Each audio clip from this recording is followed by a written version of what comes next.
Helo, dyma Amlinelliad o Gweithdai rhif 6, sef Gweithdai Taith Teimladau.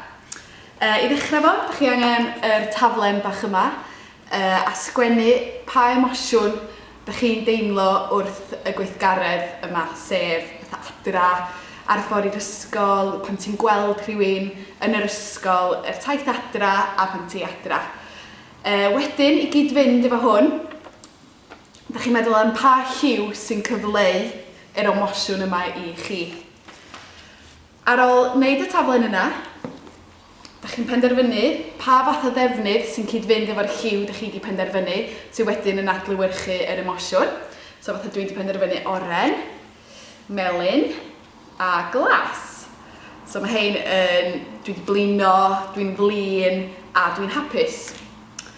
Wedyn, mwyn esbonio'r lliwiau yma, ydych chi'n defnyddio darn o'r selitêp ac ydych chi'n sgwennu'r emosiwn ar y darn o tap.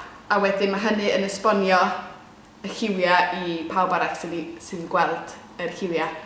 Ydych chi wedyn defnyddio pisiwn o bapur mwyn gludo yr taith teimladau.